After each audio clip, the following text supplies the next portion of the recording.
Hello, everyone, and here we are again. New book club, new time to redeem ourselves. Oh, I just noticed the Bible references that I didn't read last week, so I still have that as homework. Apparently, uh, I I listened to Pageau talk to a symbolism guy today. Video I posted it in the Discord in important videos, and it's kind of amazing, like how the relationship to symbolism changes. It transforms. It becomes more, uh, I don't know, native. Like I was listening to this Dutch poet, and like poets, right? Like the poetic way of informing the world, right? It's like that has to relate to symbolism, and I could just like see it's like, okay, like this is wrong. Like this is actually incorrect symbolism because it's not correctly dealing with the layers. Um, so yeah, like I do feel um, well, I also felt more at home actually at the later chapters of this week. I don't know if we'll get to them, but they spoke more to me, and I get more of a sense of what Matthieu is pointing at. Although, yeah, I'm still seeing the materialism issue everywhere. Um, what else? Yeah, I found a bunch of categories that Peugeot is hinting at or using to direct his framing, and I think we should take some time to talk about them because actually in the video that Jonathan had, he also spoke in the same terms. Um, yeah, so one of the things that I noticed when I was listening to Jonathan was that he was talking about the staff with the snake around it and like what it meant. And I'm like, oh yeah, obviously that's there. And I'm like, okay, like why didn't I see this? Right? Or like why didn't maybe I saw it, but why didn't I receive it? Right. And so like that's why I have my description, right, which is my intention. So everybody can change their name and they can add uh, in the name their intention so that they can get reminded and others as well. So I didn't let the symbol speak for itself. The symbol is drawing on fundamental categories, fundamental relationships, right, that re-emerge at every level, right? So when we're talking about a because it's not so much an imagistic, but it's a physical representation, right? Like it's the thing that stands up straight, right, against gravity, and that's being wound by something, right?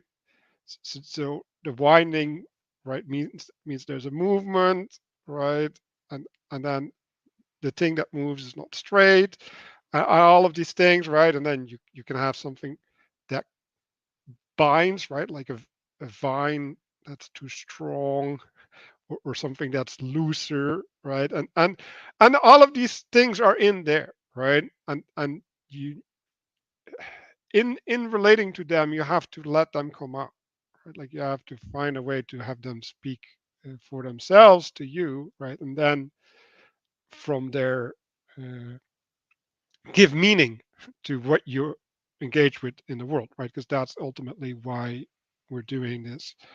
So So it has to have this transitory property, because if we can't take them out of looking at them, uh, then what are we doing, right? Like now we're biting our own tail, right? Like we're not integrating and unifying whatever we do into a higher purpose.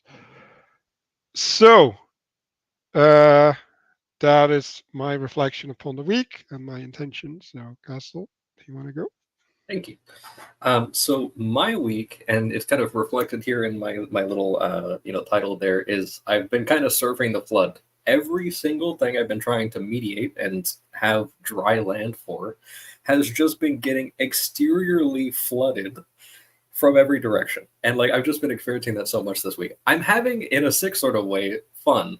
Um, but it's been a huge amount of just trouble I've been experiencing, and a lot of things getting knocked off of schedule and that type of thing. But I think that a lot of those experiences are still, there's still some rumination going on in the background to kind of process that stuff. And I am seeing some, as you were talking about, proper integration in line with a higher principle. I'm seeing a lot of things that I wasn't properly aligned in a lot of things, and a lot of things that I actually needed. So we're going to be going over in about a chapter or two, sort of work and rest, and that's going to kind of reiterate some of the themes on dry land and flooded land. And so there's a lot of these things that we've also kind of talked about with the stumbling stone and the cornerstone that eventually fills the earth. And I've been experiencing a lot of that. That there's clearly a lot of things that are just getting completely obliterated, but then also enabling kind of a renewal and restructuring of those things that I'm already doing. So maybe as we kind of go on, I might be able to relay a few things that have kind of occurred to me throughout the week, and then just try to see if any of these things, kind of like with the zit zit, if some of that stuff can just be kind of laced together a little bit, maybe not trying to mix things, but get a proper balance going. So it's very abstract, but I think we'll get some better examples as the conversation continues. Gustavs, would you like to go? Sure.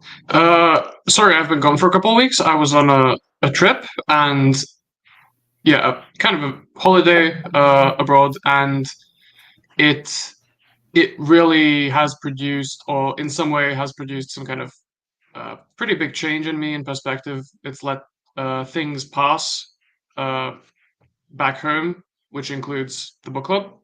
Uh, the usual rhythms of life have gone on, and now it's time to kind of come back into them, but as a new person with a better attitude, better perspective, that kind of thing. And that's also my intention for this week, is to just reintegrate within the book club. And I think it's, well, also part of this week has been preparation for the book club. So I've been going back and rewatching the previous ones, which is quite hard work, and it's really difficult. It's much more difficult than actually participating in real time. So that's also given me some perspective on how I want to behave in the book club itself. So that's my intention. Daniel, would you like to go next? Yeah, well, I was just kind of rushing here, kind of just getting my bearings, but I think the perspective of integration that I want to have when looking at the manifestations of time and space in these chapters will be to kind of consider what's it mean to be under something.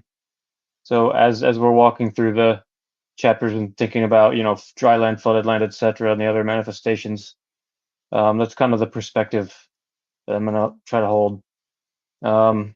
I guess just as a quick reaction to what Gustav says, like there's just a lot of things have been passing here. I like that theme of things passing.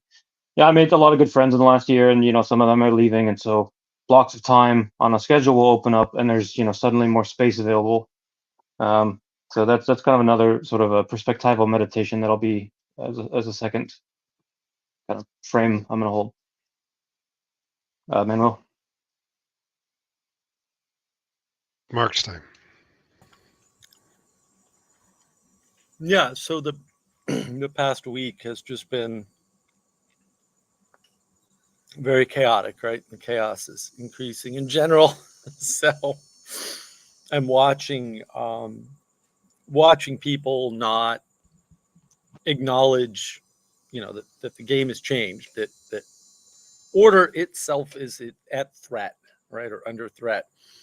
Um, has just given me sort of an appreciation for the importance of the symbolism, but also the importance of having what we typically refer to as grounding, right? Because one of the problems with, we'll say, pure symbolism, ungrounded, is that you can make lots of connections that aren't valid and aren't helpful.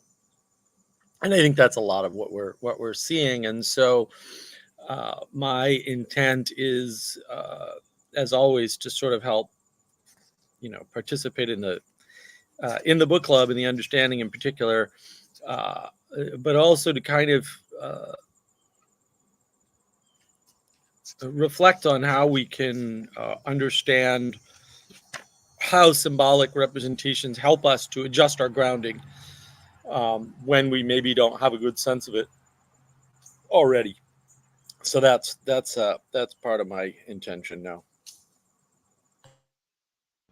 Yeah, and I want to expand a little bit on what Mark said. So you have, I think, three ways to use symbols ish, right? You have them floating in space. You can have them floating in a frame, and you can have them integrated within a worldview. And I think I think it's important to distinguish these things, right? And I think uh, like when we're having a symbol floating in a frame, I think we talk about an analogy or something like that, right? Where there's maybe not necessarily a one-to-one connection, but it's a copy paste, right? It's like, okay, you're superimposing this over that, and now there's intelligibility that comes forward. Um, and the only justification for that intelligibility is because it's function, right? And then the question is, well, like how does that functionality integrate within higher purposes, right? And maybe I want to start there because I think uh, last week, or at least I was struggling. Wait, what? I thought I had a different page here. Um, I was struggling with right here the idea of hybridization, right? Because like it didn't make much sense the way uh, that it was displayed here, and like we didn't spend too much time on it. But I thought of a great example of a hybridization, and I think the best way to think of the two dark spots on top is as purposes, right? So if you make an item in the world that is serving two purposes, right? Like so one thing would be like a camper van, right? Like you have sleeping or housing and moving as a purpose, right? So the first thing that happens is it can't fulfill its function anymore. Like like it's handicapped in both functions. Second thing that happens is now you establish a new order, right? Like now you've created the category camper van, and now you get an industry serving the camper van, and so you now get a structure that is uh, finding intelligibility in camper vanness. And so you get specialization in that field. And it becomes more and more disconnected through to the original source of sleeping or housing and the source of movement, right? And at a certain point you're fixed, right? You're collapsed in the structure that is the, the developed to serve this purpose, right? And now you can no longer relate to the original purpose anymore separately. I mean, you can see that in many ways. I think um, Pageau, well, like Pageau talks about this in this video, like it's amazing, important videos on marks of wisdom, Discord server. Um, there is this idea of law, right? And law, when you get too much law, the society is effectively corrupt because like if you had a healthy virtuous society you wouldn't need the law because things would happen correctly and people would be able to discern right from wrong correctly, and then even the justices would not have to appeal to specifics because what they were talking would be obvious at some level. And so the more that you hang virtuousness on the legal system, right? Like now you're having a hybridization about basically following God and following the law, and they start to conflict, right? And now your identity as a person and how you have to organize your identity as a person is a hybridization, and that's what's meant by serving two masters as well. So to help Danny with his biblical references. um, so yeah, that's one of the things that I wanted to look back at. Yeah, maybe we want to have some response on this, or I want to also explicitly invite Gustav to bring up things that he wanted to bring up from I what would he just missed. like to say that I think those were spectacular examples. Uh, I I remember that in one of the previous times, I brought up Eurasia as a hybrid of like two different things that kind of don't mix together. I That doesn't quite fit in the whole purpose thing, but I really like how you identify the dots with purposes instead of some kind of like other way of trying to identify them.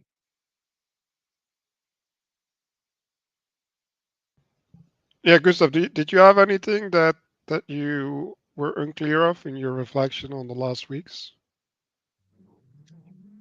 Really, all the times there's moments when I'm like, oh, I could have butted in with this or that, but or I wish I could have said this. That's about it, pretty much.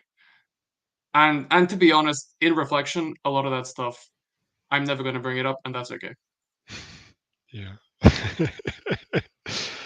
um. So I think where we're at is not here. Like we did this, and we'll get back to the stones anyway. Um. So yeah, this is a big one. Um. I'm a little bit sad that We're starting RJ from isn't here. 39, aren't we? Or are we starting from 40? That was my mistake. We're starting Okay, from that's 40. okay. Unless you want to do something about 39. Yeah, I don't have a good way to handle. Like I think there was a lot of things brought up. Like maybe Daniel, you want to take the lead on this one because you did a bunch of research uh, around this. So I was still kind of processing everything you said on chapter 39. That was, I mean, you said I really liked everything you said. That was very poetic and very deep. But I guess I was just meditating on, when does it, under my what I said about serving two masters. About I liked how you described the camper van culture, how it evolved over time, and how the identity towards hybridization came on. So I was just thinking about, you know, trying to see examples in my own experience of when did I become a hybrid, or when did I begin to start to see hybrid things emerge, and how does that onset? Yeah, it kind of feels like, chapter 8 from the Republic type of a, thing. um so, but as far as, considering what's it like to be under something, I was just searching for, how the discernment of hybridization develops over time. So anyway, I don't have a point to make, but this was just a reaction to 39. Hmm. Um, No, I I need a think I mo. think we can spend some time on that, right? So I think we live in a hybrid society, right? Like I and Mark have been talking about telos, I don't know for how long. And I actually had this whole talk with Gustav, like what was it, 2 days ago, and we were talking about judgment, right? It's like how can you judge if you don't know the purpose that you're pursuing,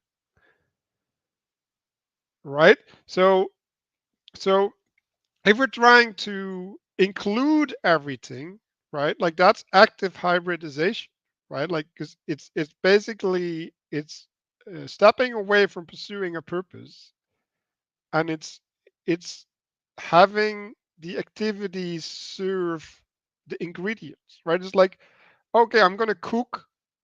How can I have every ingredient be manifest in the recipe or whatever, not in the recipe, in the in the dish. That's the word.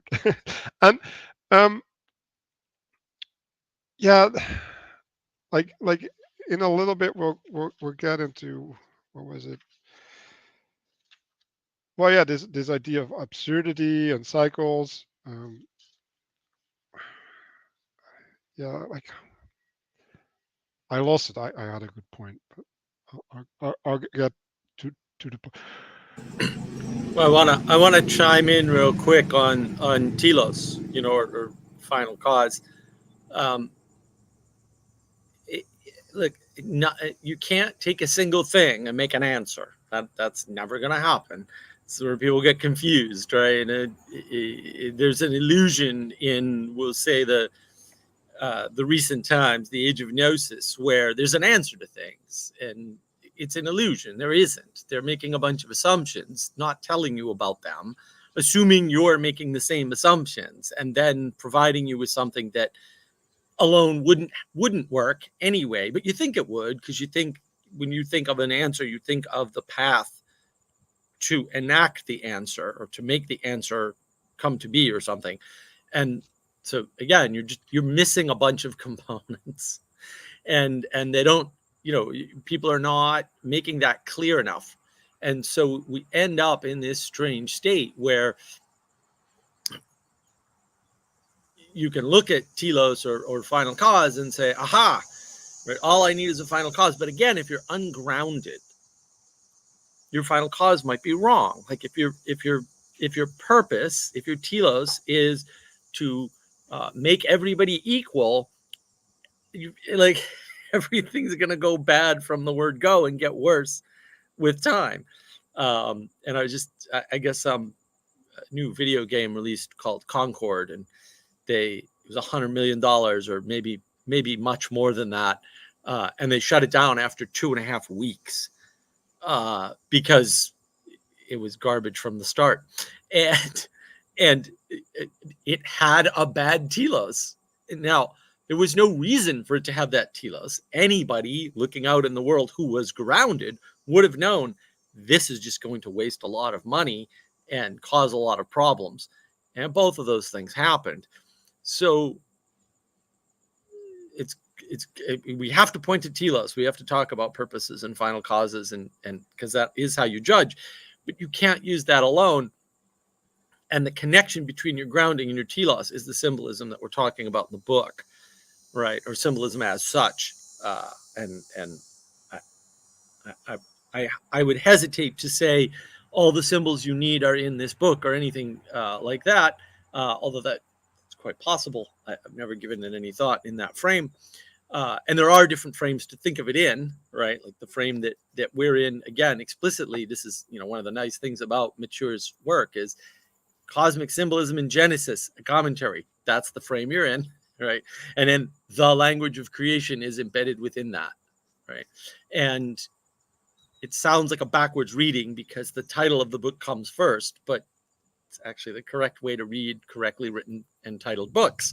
And so that grounding of creation in Genesis, right, is the thing that provides you the ability to understand this new language, if it's new, or the language that maybe you knew about but hadn't thought about. Uh, and that's part of the telos, right? There's a language of creation. Here's how we're starting. Here's the grounding for it, and that allows you to make all the relations, right? Which then allows you to derive answers, right? Um, but you still have to have a goal, right, to apply the language to, for example, right? You still need a telos, and as long, and again, it's all about three things, right? And as long as you have three things, you can orient, and it's the orientation, it's the process of orientation that's important. Symbolism is the way that you do that, because you can't do it with propositions. It you can't. It just doesn't work. So it's not a rich enough tool set. It's very flat worldy. So that I think is, really is the point. Like, how do you connect the telos, heaven, with the grounding, earth? That symbolism is going to come up over and over and over again here, right? And there's different patterns for doing that, and Yeah, that's what's important. and well, yeah, you say patterns, right? But you could also say relational categories or connections, and we'll actually get into the toolness, right? Or that which makes connection. And like, I don't know if that's complete, because like there's actor connection, and that's which acted upon, and I think they all have symbols and they have different qualities probably, but whatever. Like, let's just get a little bit beyond that. And I think why I'm focusing on the relational category, because like I'm gonna shout out Elena a little bit, because she talked to Karen Wong, and in their talk, Karen Wong came with this example where she was like trying to fight the dragon of fear when she was going onto the airplane, right? Because she has a fear of flying. And now, like, what is that, right? Like, and that's the question that they were struggling with, right? Like, what is this dragon, and how do you engage with it? Well, what's the engagement? Well, the engagement is the tools, right? It's the relationality that you adopt, right? And the dragon is in in some sense unidentifiable, at least as a whole, right? Like, you might be identifying it as a part, right? Like, this is touching the elephant, right? Uh, and it is uh, big, right? So it's scary, and it wants to make you face away, right? And that's also a problem that they were talking about. Now, Karen Wong started talking about that she went for prayer, and I'm like, okay, like, prayer is basically looking up at the principle and asking what is the relationship I should establish, right? In some sense. Now, what she did is she was asking for the plane not to fall down, right? And that's not the dragon. Like, that's not the telos she should be in, right? And you could say, right, like, okay, so she's reaching for a telos, and she's pursuing a different telos, and now you have a hybridization. Like I think that would be fair, right? But So also, could you put explicitly like what was the telos that she was reaching for and what was the one that she was like? well, the telos that she was reaching for was the material manifestation of the object of her fear not manifesting, right? So basically, she is not recognizing the spiritual warfare that she's engaged in, because like, she doesn't have a say, and she recognizes this, right? Like, that she doesn't have a say over this plane, like whether it will crash or not, right? So asking God for that plane to crash or not, like I don't know, like maybe God will listen to that, but like I'm highly doubtful, right? And the question is, well, like what needs to be healed, right? Like, I talked with you about this good stuff, right? Like, we're talking about healing, right? And like, what are you healing? Well, you're healing a structure, right? You're healing a participation. Like how is our participation broken? Well, the participation is broken is that she's living in fear, not in hope, right? So the thing that she should ask God to help with is with her fear, not with the manifestation of the fear. Because the manifestation of the fear will never resolve the fear. Right now we're back to psychology. Because like this is the sin of psychology. And I would add to that I mean, that a lot of times when you get caught up in fear, you are stuck in this sort of like reciprocal narrowing. So you're not thinking big enough. And so there is that kind of aspect of, there's a lot of people, like faithful people, are going on airplanes, and that, there's this kind of, they have that proper connection where they're going, okay, I'm going into this, not please don't let the plane crash, or please, whatever sort of thing, but praying for a good flight for everyone, and that all the people there have, a safe landing, and that whatever they go to, that it's not negative when they go there. Like, you can go in there just kind of like, just beaming light on people that are in there. And at that point, you're not even thinking about crashing or anything like that. You're completely like, you're not identifying against whatever sort of, negativity could happen. It's all just, okay, whatever happens, like, just let it be for the good. And, and then there is also that kind of letting go a little bit of like, okay, Yeah, I'm not but going to even physically grab worse, this. like if we are crashing, let us crash in glory. Right. Like it's like, okay, like crashing is an option and it could manifest. Like, am I going to spend the last seconds in fear or in awe that we can all like experience this in a serene fashion and with respect for our lives and all that stuff? And so like what are you asking for, right? You're asking for embeddedness, right? You want to be embedded. And like I've been thinking a lot about embedding yourself, being embedded, right? Like what does it mean to set up your bed somewhere, right? Like that means that you're making yourself at home. It's like, and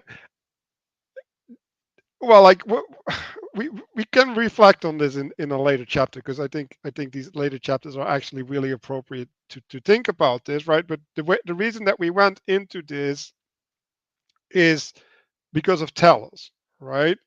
And then in the connection, right? And this goes back to the hybridization, right? So we have a telos, right? And then within the telos, there gets the space created under the telos between the earth and the telos, right? And now slowly that starts taking shape, right?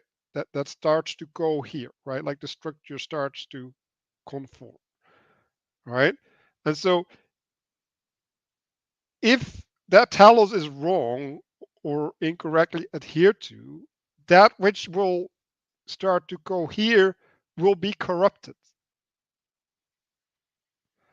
And that's the issue, right? And so like if if you pray, right, like if you look at praying as, okay, like what is the thing that I'm under, right? Like what is that which creates space for me, and that I need to like I need to have reality shape towards, right? And again, right, like the shaping of reality might be the crashing of the plane, right? Like if you don't include the crashing of the plane in the shaping of reality, then you're missing. Like you don't have a complete framework, and you will end up with the stumbling stone of the crashing of the plane when the plane crashes. Or having the idea of the plane crashing every single time you encounter an airplane. Like, you get stumbled whether it happens or not. Well, that's even worse, right? Like, Yeah. so now you've internalized, yes, that.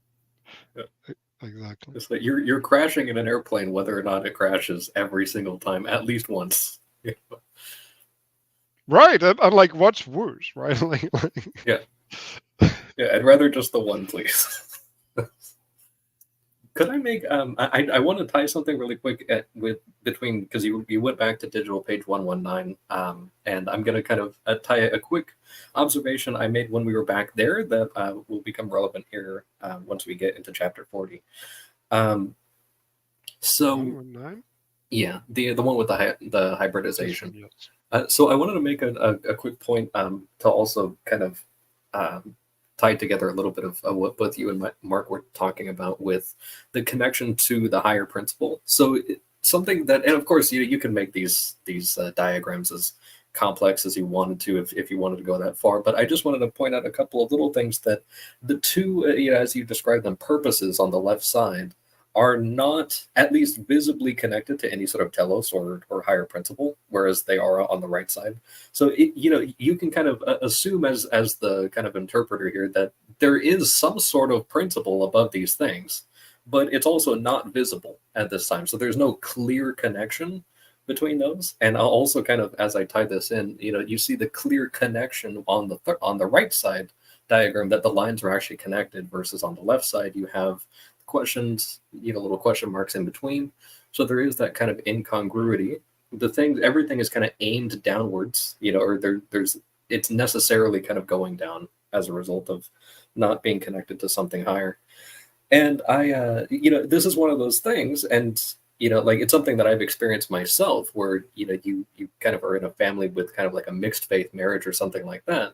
Even if they're sort of similar, that there is this kind of sense, and I've kind of discussed this with other people as well who have expressed the same sentiment, and I think a lot of the data kind of backs it up as well, that you don't get both, you get neither.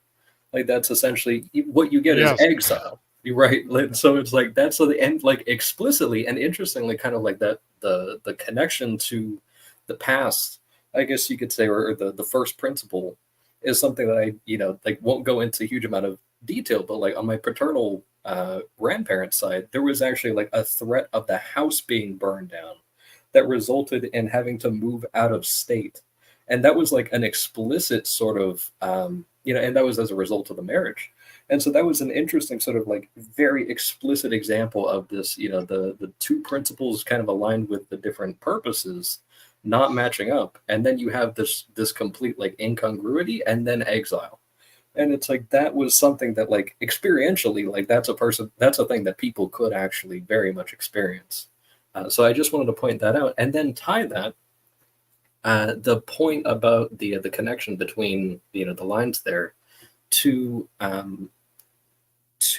now chapter 40, the first page of that one. Oh, hold on. I want to Oh yeah. say something, right? Because like if you look at the right version, the two nodes at the bottom aren't really connected. Mm-hmm. They're just inherit from the top. Yeah, they're being connected from above. Yeah. They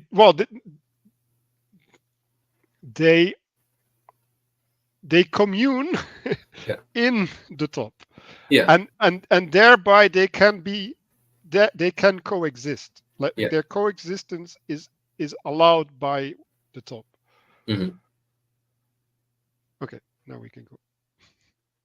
So I just want to quickly tie the that now when we look on chapter 40 at the diagram here of the tetramorphic cherub, that we see, one of the 4 points is actually the center point of the mediating human that's there. And I just wanted to kind of, it's too bad that RJ's not here, because we had talked briefly about the Zitzit, and that he mentioned something that I had kind of overlooked, which was that the wool fibers that are kind of laced together at the fringe of the garment are also connected by a blue string, which is kind of like an intermediary structure that is then tying it into the rest. So you have this, it's a bit of the below that is refined, so it's dyed and it's a more fine sort of fabric, and then that is what's tying everything together. So I just wanted to kind of point that out also with the human kind of standing in between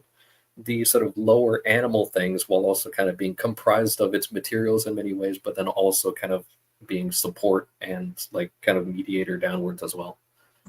Well, I want to kind of highlight quickly, the mediation is the important part. That's what keeps you out of the binary. That's why when you see a binary, something's drastically wrong, because binaries can't coexist. They can't ever, right? It's not a binary. There's a mediator, and it's the mediation that's important. The mediation is usually outside of the two things, right? And that's what the blue thread is for, to make that demarcation, right? It's not to say that it has to be, I guess you call it tyrannical in nature or absolutist, right? It can be a little bit of each on the quote wrong side of the thread, right? But the thread is still there mediating in that case, and it's that mediation that's important, because again, you need 3 points to orient, and that's what navigation is all about. And those 3 things produce not 4 things, but any number of other things. That's what the symbolism is for, because it's any number of other things, and it's not infinite, but it might be close, and therefore you have to know which of the other things are valid given the other 3 things, right? And you have to be able to swap out the 3 things to maintain the pattern. And again, it's not an answer, right? But it points you to a way of participating. And I think we can see that very well. A few weeks ago, Manuel pointed out a really good point about the 3 sons of Noah. That you have, Japheth is kind of the heaven, and then you have Ham as the earth, and then you have Shem as kind of the center mediator. And that I had been, kind of going and looking at the sort of pyramidal structure of, okay, the higher thing is the higher and lighter thing and all this stuff. But just because something is lighter doesn't mean it's more integral than the center mediator thing. So in that way, that like in that case, Japheth is the heavenly one, but just because he's higher doesn't mean that he has the same level of influence as the center guy. Well, if we look at this diagram or graph, there's all the meaning of the eagle, the bull, and the lion, or maybe not. I don't know if it's meaning, but like their validity or something, right? Like is only manifest through the human, right? Like they don't have separate being. and I think it's important to realize that, right? So the mediation is that which sustains the being of the parts. Yeah, so in a certain way, even though the eagle is kind of above the human, it's still submitted to it. So like the human is like this kind of the sustainment of the entire thing in the middle. Because I think even in the Genesis story, Adam names the birds as well. Yeah, and I think in the New Testament it says that the angels' servers will be above angels, but I think it's important to realize that that's only at a certain point, right? Like basically after you've been given authority over them, like because I think we have to realize, this to go back to the Karen Wong story with the fear, right? Like one of the things that was mentioned is like I don't have any agency in relation to this dragon, right? And so like what are we talking about, right? Like yes, we can't control the ego at some point. Like we don't have dominion over the ego, but we are promised that, right? And we can get there if we go through, well, basically having the adherence to the right principle or following Christ. Well, and also the goal of control is an incorrect goal, right? You want influence, maybe, but maybe no influence, but maybe participation, right? Because in some ways, when you don't understand influence and the fact that it's multi-directional or bidirectional at the very least, you misapprehend everything in the world, right? Because you try to pretend like, well, I'm not influenced by that. If it's in the world that you're in, you are influenced by it, period, right? And also you influence it somehow. It may not be the way you want, right? So you need to understand that, because that is the basis for the idea that, in fact, what you do matters, right? Because your actions influence and are influenced. It's also the basis of the idea that, I think Paul Kingsnorth said this, humans are fundamentally religious creatures, right? And so If you believe you do not have a religion, one will be provided to you without your knowledge or consent. And so you'd better know what you're worshiping. You'd better know what liturgies you're participating in. You'd better know what influences are managing your attention or shifting your attention, right? And if it's this, shut it off. Like mine's not on right now for a reason, right? Because I'm in the middle of this, and I keep it there for reference, so that I don't have to interrupt what I'm doing here, in case that happens, which I don't think it ever does. But that mode, I could see this as a machine that moves my attention against my will, right? And then go, well, I don't control it, but that's a lie. I could actually shut it all the way off. I control it completely. I am not a slave to this at all. I could make myself a slave to this. That's not hard. People do it all the time. They're wrong about that, though. They're just giving up their responsibility and therefore their agency for no reason, right? Oh, this is how it works. Is it, though? Is it? Or is that just how you're used to it working? Or is that just how you want it to work so you can be lazy, right? And sometimes things, it is how it works, like with the video game. Yeah, if you make a video game about people on the fringes of society, no one's going to buy it, right? And the number of people that buy it is going to be limited to the people on the fringes of society, and therefore you cannot make money on it because it costs too much to make a game, and if it caters to less than 10% of the population, it cannot be successful financially. You make that game on your own time, go right ahead, right?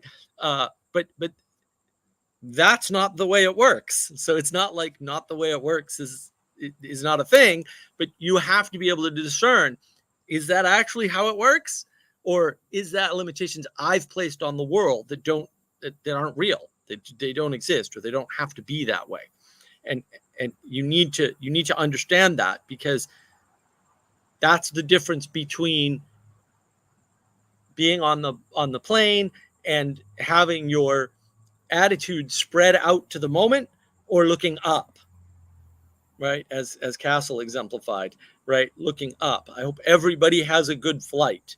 Well, everybody happens to include you, but you're not focusing on yourself, and therefore that's a more positive and less flat world way of looking at the world, right? You're trying to enchant the whole plane. And to Manuel's point, that solves the problem of, if the crash that obviously you hope doesn't happens, the glory can still manifest, that's the important part. The other part isn't as important. The important part is that looking up, orienting up, and outside of yourself gives you this ability, right? Whereas focusing on some kind of dragon or whatever, it's very insular and it's very reciprocally narrowing. And again, this symbolism is supposed to show you there's a top, a bottom, and a middle, guys, and it's important. So now I'll bring in this graph here, right? So you have a relationship to the up, to the straight, and a down, and those like we had the, I think everybody got that because it's not difficult. We had this other amazing picture of heaven, earth, and the union, right? And in some sense, right, this is the picture of heaven, but like, what does it mean to look up to heaven, right? Like, there's different relational qualities, right? Like and so when you're looking up, right, like you're creating a space, right, for things to happen, right, for the land to be come dry in. And if you're looking straight, you're participating in the space that is established, right? And I think that's what we're trying to do when we set an intention, right? Like, we're just, okay, like, we're trying to set the space. Like, we don't really know what, like, what does it mean to let things speak for themselves? Like I have no idea what that space looks like, right? But I need to walk, I need to participate in that space to get a sense of it, right? And like now we get back to this relational category idea. It's like, okay, so if I never develop the sense of letting things speak for themselves, then how can I ever have things speak to me? It's like now literally, like, to use the flash, right? Like I need to have a flash from heaven that makes things speak, right? And this is maybe, well, maybe not the opposite of what Marx said, right? It's like some things aren't possible, right? So sometimes things are hyper salient, right? Like they just show themselves to you for whatever reason. Like that's a flash from heaven, right? Like that's a lightning striking. Um, and then you can look down, right? And like we've talked about looking down a lot, like that's reciprocal narrow, right? It's like, okay, like I'm going in a plane and I'm only going to deal with one aspect of being in a plane, the fact that it can crash. And I'm not going to have any eyes for anything else that can manifest in that situation, because I'm locked in this relationality. And yes, like if you are, like, the Bible talks about traps, right? Like being snared, uh like that if you're in the snare, and like other people can set up that snare for you, like this is like enchantment, careful, right? um if you're in the snare, like how do you get out? And like to go back to the telos, what are you praying for, right? Like if you don't realize that you are in a snare, right? And and that what you need, or that you're under a yoke or whatever, right? Like any constraint placed upon you, if you don't realize that you need to be lifted out of there and set in a different frame on land, right? Then you you don't have agency, right? Like at that point there's no action available to you that can manifest salvation. And well, like I actually looked up this idea because Elena was talking about redemptive knowledge, and I was like, holy cow, like what is this? So I asked the AI this redemptive knowledge. But basically, we're like, and this is the Peterson psychology aspect, is like, oh, if you start putting yourself in different frames effectively, right, then the knowledge of being this other flame can redeem you from your stuckness or something. Like that's basically the way that he uses it, and I think it's horrible framing. Like never use that idea ever. Like because like it's not connecting to the principle. Like it's not connecting to the telos. It's just it's just swapping one snare for another, and it's like your problem when you get ensnared is that you let yourself get ensnared, not that you're ensnared. Like that's secondary.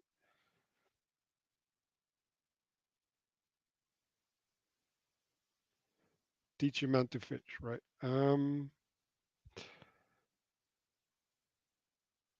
So now I'm ranting.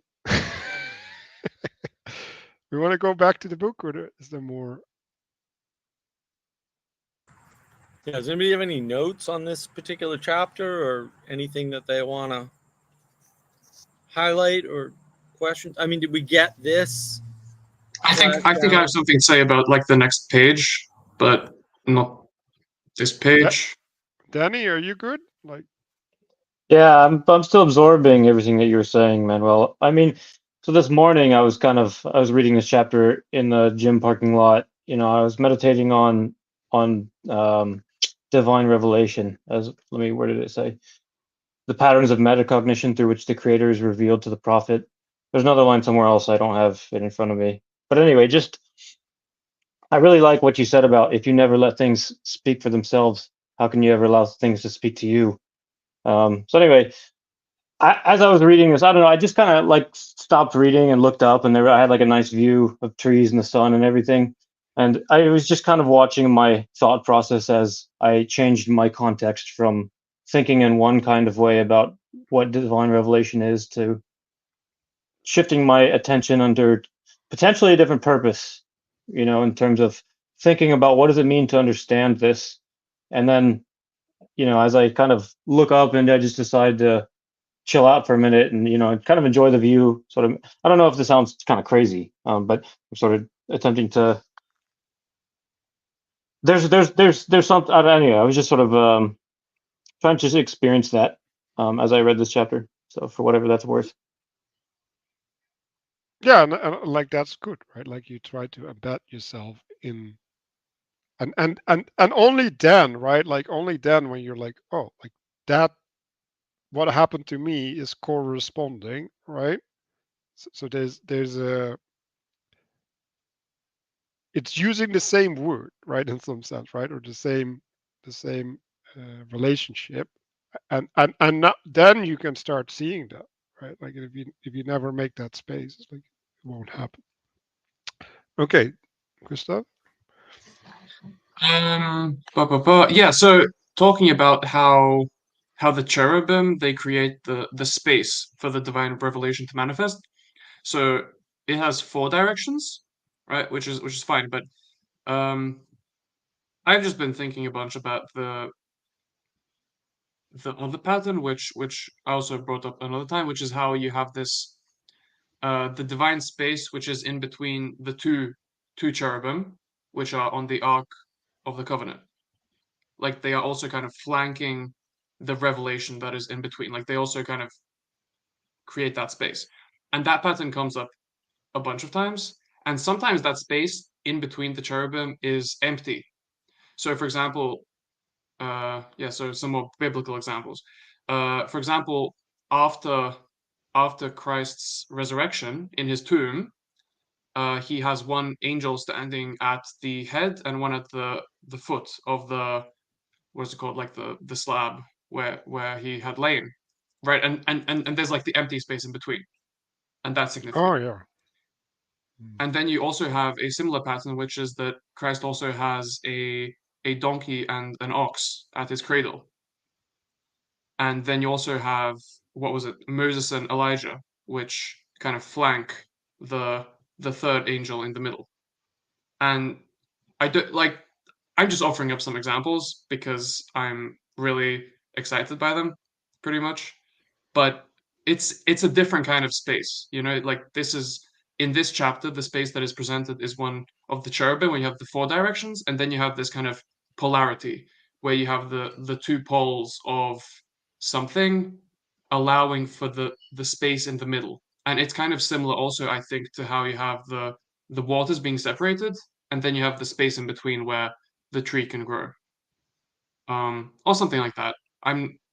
I think it's more of like the heavenly and the earthly pole, and then you can see both of those poles, and then you kind of make it horizontal. I don't know. Maybe It, that strikes I something for I you think I think guys. that's going back to, well, the lion and the bull chasing each other, right? So that's the yin and the yang, right? And the yin and the yang is under the the connection between heaven and earth, right? So they're circling, right? To go back to the symbol, right? Like if you have the tree and the circling goes up, right? You get the spiral, right? You get the snake. I think there's also something there, right? So that there's probably a healthy version of that, right? And maybe that's what glory is, right? And then there's an unhealthy version of that, which is the snake.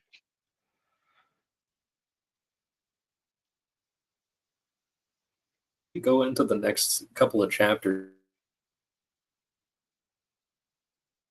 Your connection is shoddy. Okay, I'll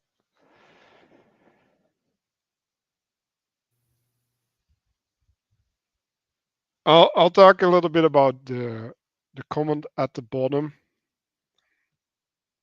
All right. So it's the building of a definite space. Right? Like what is a definite space? Well, that's a frame, effectively. Right? Like the space is framing everything. Right? And so there's two aspects, right? Like so in some sense, right? Like and this is why you want to have purpose, right? Like in the purpose, the whole frame is already established in some sense, right? But it's not manifest yet, right? And only in the manifestation we can interact in some sense, right? Because without it being manifested yet, like now we're projecting, right? Which is proper if we revisit the principle, right? Like if we pray, if we keep going back and saying, are we still in the right shape, right? And so I was thinking about this idea of a form, right? Like I think that's materialism, right? Like the principle doesn't hold the form, like because there's many forms that can adhere to the principle. So like the form is a lower or a more concretized uh, version already.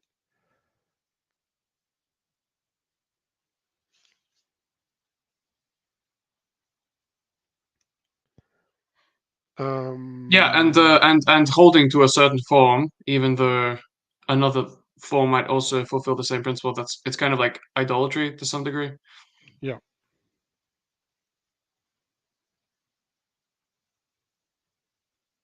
and like this is what you get, right? Is you're like, well, I'm just gonna look for the higher form that will inform the form, right? You end up in this infinite regression going up. and, and it's like no, like you just start with the top. Like don't try and climb up.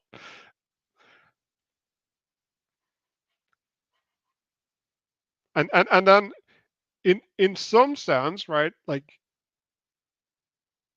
well, we'll get into that later, right? Well, it's here as well, right? It's the unanswered riddle, right? So you're called to do something. Well, like what does that mean, that you're called to do something? Well, that means that you don't have any idea what you're doing. And so how do you answer the riddle? Like you stay true, right? And if you stay true to the calling, then the calling will just manifest, self manifest, because like you will find out what you need to do. And if you try to pre-plan what you need to do, right? Now you start hybridizing the the calling with your interpretation of it. And that's projection. And at some point, like you can only see yourself. Like that's the worst part.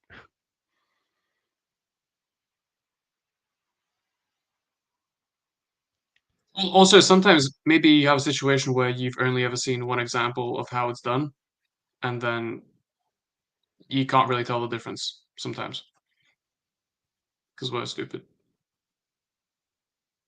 Danny, did you want to add something?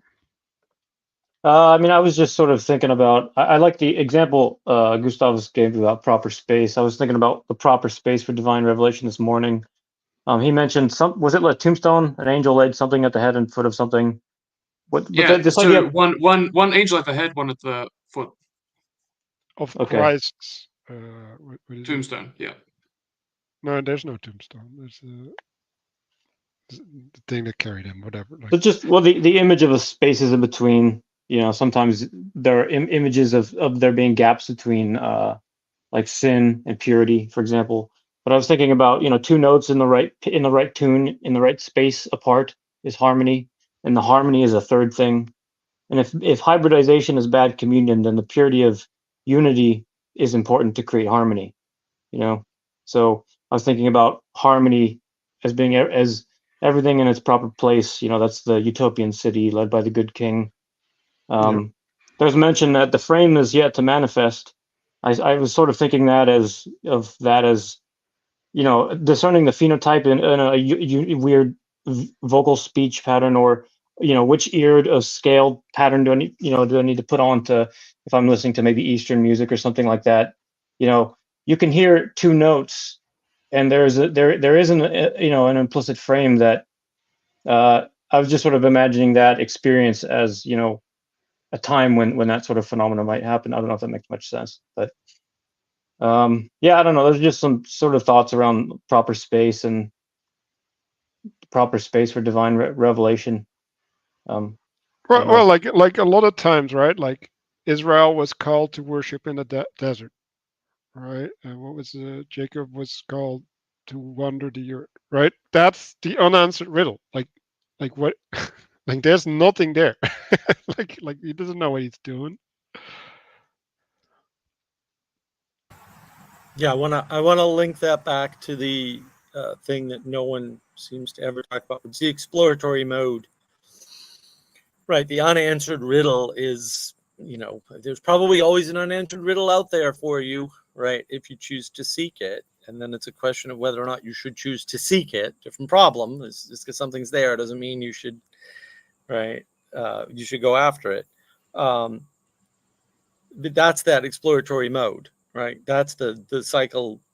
It's going to get linked to the cycle of time effectively, and that's actually important at that circular engagement.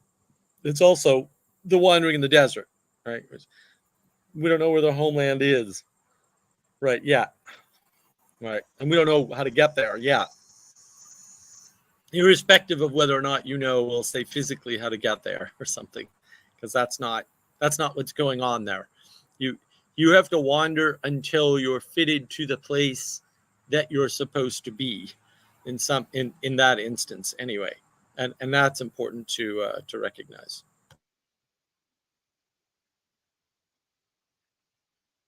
Yeah, yeah. There's two things. Yeah, like you need to fit in, right? But also that which you fit in is promised to you, right? Like so, there's a predestination in where you're going, um, and like what was the issue, right? Like the issue was a lack of faith, right? Like it was a lack of faith, uh, and two types of transformation needed to happen, right? Like one is that they needed to move, right?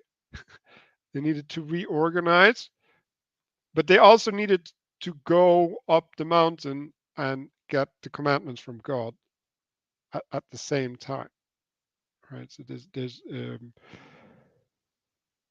there's the going through things and the adherence, and then in some sense, like what the whole Exodus story is about is a rejection of the adherence during the movement, and we're actually getting into the Yeah, straight and the crooked path later but on. that whole idea that there's a space for you in the world is the rejection of domicile as such. It's saying no, you don't need to live in domicile. You don't need to live without a home. There's a home for you, but you have to conform to it. Right? It doesn't conform to you. You have to make it your own, but only after you make yourself the kind of person that can be there and make it your own. And that requires a bunch of changes on your part. And that's the part everybody keeps missing, right? Just because a home is promised to you doesn't mean you don't have to do anything for it other than find it. Like you have to go through the transformation, and that's really what it's about. And there's a place for everyone in the home of God. That's what that's talking about, right? Like, it doesn't specify how, when, where, what. It just specifies that it's there. Yeah, Um, your place may not be what you think it should be or what you expect. That doesn't mean there isn't a place for you. That means that you're rejecting the, the right relationship or something, which is really what this is about, right? There's the idea of the unanswered riddle, and then the answered riddle, right? And the answered riddle ends up representing structure as such, right? Uh, or proper relationship as such, and proper orientation at the same time, and that I think it's actually the next page, Manuel, where that well, becomes more clear. I wanna go, right. So it's like Sure. the arrow says revelation, right? So when there's this space that is promised to you, revelation needs to happen. So if you presuppose what your place is, like that basically implies that it's already revealed to you, and then you can participate in this process. So here we go, Mark. Yeah. So now we're back to we're back to this double mapping thing, right? And then we've got a connection piece here as well, right? And so we went from unanswered riddle to concealed, right? Which is good to, and now it's a wheel, right? And then it's revealed, and this tetramorph thing. But then there's this thing in the middle, right? This connecting piece in the middle. This is what symbolism is all about, is being able to make these many to many and many to one relationships, right? And that I think is what's really important about this, is that this in particular, 40 and 40 through 44 in particular, very much changing the game after setting a bunch of groundwork. We're building upon that groundwork and adding to that groundwork and adding significant pieces. So you need to keep that in mind. It's not a one-to-one mapping. I know I laid it out as a one-to-one mapping on purpose. It's not a one-to-one mapping, right? Necessarily. That's sort of the poor man's way to think of it. But you have to be the poor man first, right? Before you become the person that say reads the symbols without needing the text or something. Which I know a lot of people who find the book confusing because of the text, and they're like, if the text wasn't there, if I just look at the pictures, I'm fine. It's like, well, that says something about where and how they grew up. And if you're relying on the text, it says something else about where and how you grew up. But being able to make this, being able to layer this symbolism, right, and show the way in which the symbols are correlated, it sort of is the trick, right, of the next 4 chapters at least.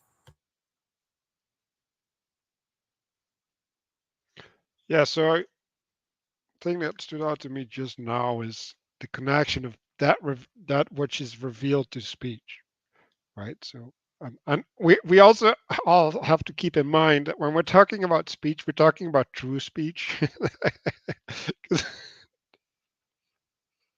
Like people are confused, and like I was talking with Gustav about this Bible reading, and it was like opening the ears and the tongue or of some person, and it's like, well, what are we talking about? Well, like it doesn't mean that the ears were actually deaf, right? Like they weren't receiving the meaning. Right? And it doesn't mean that the tongue wasn't working. It just means that he was talking gibberish because he wasn't adhering to truth or truthfully, right? And so like and we know what that looks like. Like that's not necessarily someone who's like, medically, physically, blah blah blah, materially diseased. It can just be someone who doesn't listen to when people talk to like sense to him, and who's talking nonsense. Well, and I think that's worth highlighting, right? Because what happens is we confuse those things all the time, right? He didn't hear me versus he didn't listen to me. Oh, those are very different things, right? If someone doesn't hear you, the sound waves didn't reach their ear. If someone didn't listen to you, the sound waves reached their ear and something else went wrong. And that is not a small thing. That is the difference between living in a flat world and an enchanted world. In the enchanted world, there's many possible reasons why someone didn't respond the way you expect, right? One may be they didn't get your signal. That could be a verbal signal. It could be a physical signal. You wave to them or whatever, and they just, don't respond, right? It could be any other, type of signal, because there's lots of types of signals. That's another confusion people have. Well, let's just assume it's speech in this case, because we're dealing with speech here in the diagram. If definitely they heard a sound, like maybe they responded to you speaking, but they didn't respond to what you said, like you asked a question and they didn't answer, right? Or they didn't acknowledge that they heard it, even though physically there's indication like they turned towards you, that they definitely heard what you said, right? Maybe their eyes turned towards you or something. right? But maybe that's not it. Like maybe they heard you and they were able to process your speech, and they correctly processed your speech, and all of the words got through, and the meaning was conveyed, and then just their thought process didn't continue, right? They weren't able to formulate a response, because that happens to people, it happens to you, it happens to everybody too, right? And so there's many reasons why things break down, and you can't just because someone didn't respond to you doesn't mean that it's a physical material problem. And if you just fix the physical material problem, like you shout at them, that's somehow going to fix it, right? And that's why, what you said, Gustav, was really important, right? That fact is something we're missing, because we keep reducing the world down to, oh, they didn't hear me, or oh, they weren't listening to me. And it's like there's so many more possibilities, right, that could be there. And it's the symbolism that, again, opens you back up, reciprocally opens the world or something, or reciprocally widens the world, and allows you to integrate a bunch of things that you can't integrate when you think there's like single reasons for things in the world. And that's super important, because you can't revivify things if you don't have a proper problem formulation, and you can't have a proper problem formulation if you think things have a single cause, like, because they don't. So I want to expand the idea of hearing and listening a little bit, because I think the idea of hearing is related to receiving, right? So like, I didn't hear you can mean I didn't get the sound waves in my ear, but also can mean I didn't catch your meaning, right? And listen is the adherent, right? So like, to listen is to open your ears, right? Like, and that's included with the will. But to listen is also to follow the implications of what is spoken, right? So it is an adherence. Like, now you're aligning yourself with basically the authority that's conveyed through speech. That's what listening means. Um, and so you can hear someone and not listen to them, right? So like, because like, I can know what someone means, but I just ignore it because I think it's bad, right? Like they're in a bad frame, and me going along, me listening to them, is actually gonna negatively affect me. And when we go back from this framing actually to society, right? Because like that's what is the confusion, right? Like, oh, there's all of these people that don't fit in, right? Like, they have this separate identity, and they want to all feel heard, right? But I'm not gonna listen to your crazy ramblings. Like, I can hear you fine, but I don't want to, because it's it's not healthy. Like it's literally satanic, because um it is conflicting with my integrity, right? Like, it's breaking me apart if I need to make a space for you in my mind. That is breaking my union. So that's maybe a good way to think about what's happening in society. That reflection, as I was kind of disconnected from the book club here, I was still hearing and listening as I was resetting the router, and I had a couple of insights. And interestingly, so this was something that I was reflecting on what, because you guys started talking about framing as soon as I was out, and then also about framing with respect to the pillars. And then I was thinking about Gustav's point about kind of biblical references for the different types of pillars. And it, of course, was very interesting. So I was looking at, as I was kind of resetting everything, I was thinking about the nativity. So you have this kind of, there is this framing, and it's like a low framing. It's also inside of a cave, which is also a stable, because why would you build a stable if you already had a perfectly good cave? And the and so you have kind of like the low framing. It's already kind of, it's very dark. And then you have the tomb post resurrection, where so you have kind of the entering into the frame, and then you have the exiting of the frame, and you can kind of look at that within the context of what's actually happening between like the incarnation and the resurrection of this kind of like entering the frame and then exiting the frame, or expanding the frame or something like that. And I just, the irony was not lost on me that I was knocked out of my frame as I received those insights. So I just wanted to share that. Oh, and also this morning, oh, what you got? Are you okay? Like I wanted just to add, like In, there's out. the in and the out, right? So that's different categories that I identified before we started. So Castle, you're on the same wavelength as I am. That's good. And it's important to realize, so there's things that come in, and then there's things that go out, but then there's our relationship to what's inside and our relationship to what's outside, right? And in the video of Jonathan Pageau that I mentioned multiple times, and is there's a he's talking about the left and the right hand, right? So the right hand is the hand of action, and the left hand is the man, I lost the framing. But anyway, like that's also relating to the in and the outside, and it's important, yeah, to realize that these have different rules, and they're a fundamental relational category, right? Like The left hand has to do with forgetfulness. I can tell you that, which is funny. Yeah, I really like the left and right hand stuff, because it's the left hand, like it's the remaining hand. Okay, I have two hands. You got the one that does all the stuff, and then there's the other one, that's there, and that's also like kind of, I think of like knights and stuff, where you have the sword hand, which is very dexterous, and then it's like, okay, this is good to hold a shield, which is usually round in some way.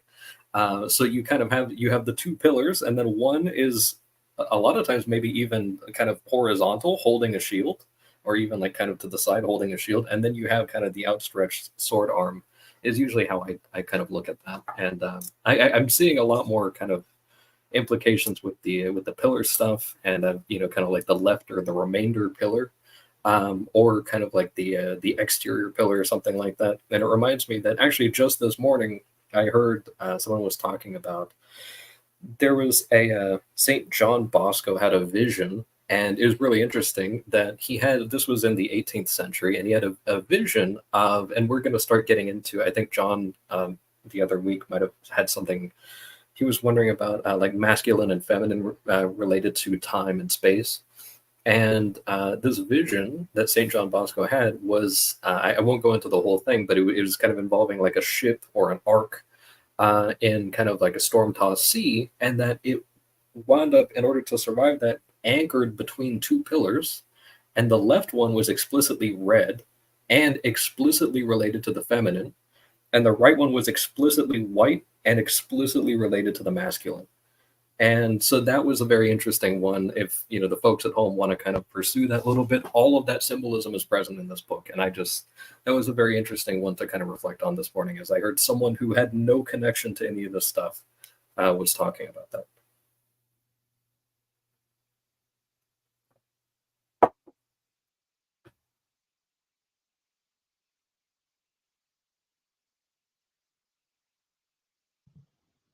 Okay, so things that stood out on this page, as well as it says under the diagram, it says pointless, right? Or like I would maybe say cornerless. Um,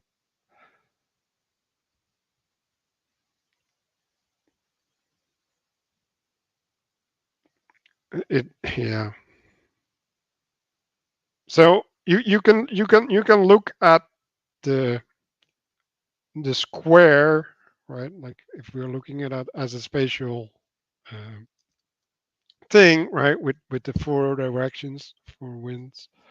Um, you could see it as an arrow, right? Like how far is the wind, or how big is the wind left? How big is the wind right? Um, and then basically, what does that mean? Well, that means that that's revealed or that's stretched out, um, and you can see that as a point. So there's a framing within there, right? You can then, from the point, you can markate the square, right? Because that's what's happening here. Although it doesn't have to be square, I guess, at that point, because left and right doesn't have to be equally stretched. Um, but then, like, I was thinking about this, and I was like, I wasn't feeling okay, right? Because like what is this space, right? Like the space is all inherited from the principle, right? So the proper way to think about the space is from the principle.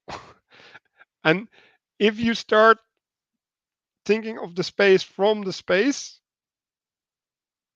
then you start misunderstanding the space. And so, like, it doesn't mean that you don't have to be in the space, right? Because, like, if you're not in the space doesn't make any sense. Right? Like it needs to be navigated in some sense, right? Like it needs to be given meaning. um so yeah, I'm just seeing this tension in the book, and I don't think the primacy of the top, although the arrows is kind of doing this here, but I don't think it's uh, present enough. Let's just say it that way. Um, then after chapter 37 says the edges and corners of the square represent the clear and outer expressions of a revealed inner point, right?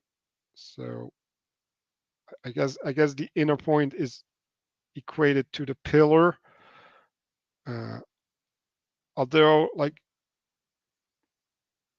again, right, like it's not pointing at that which allows the point to be, or the pillar to be. Um, this comes in contrast with the pointless cycle, which vaguely hints at the indirect influence of a hidden point, right? So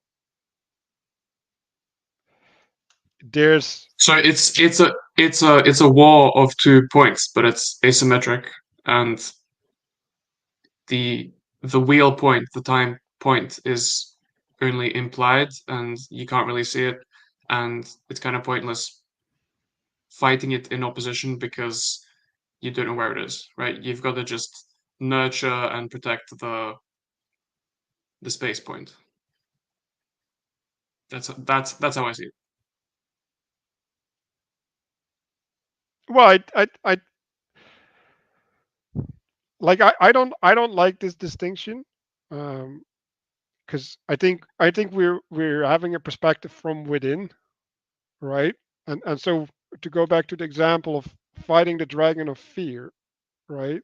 Like the only way that you have agency over the fear is by having the right perspective, right? And this is not the perspective of agency. This is the perspective of exposure or something. Um, and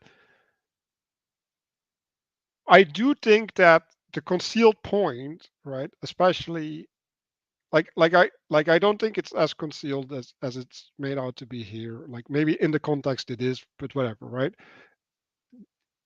The point in time, or the principle of time, maybe that's a better way to say it, right? Because, like, it's that which allows the time to turn or something, right? And so you the relationship that you have with that which allows the time to turn, right? So the four seasons or something, is different than a relationship that you have with a space.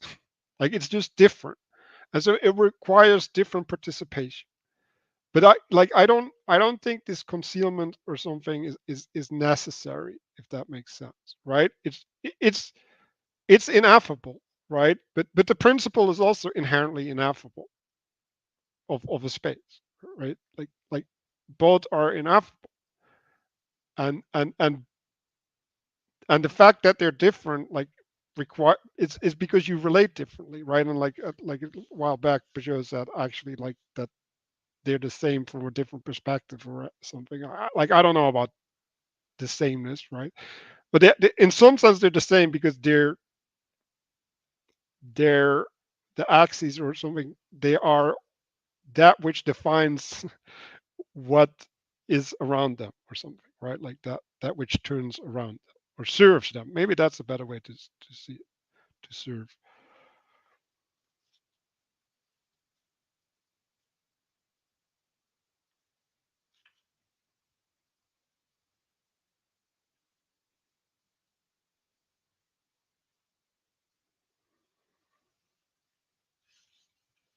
I think I wanted to just make a kind of a quick comment. So one of the things that, and I do agree, it's almost like maybe painfully so unclear at certain times, especially when you're kind of pointing at the like the upper principles or the center thing or that type of thing. And I just want to kind of point out, for the folks at home and also for everybody here, that we are eventually going to get to the point where some of the diagrams start to kind of give us a little fan service on that.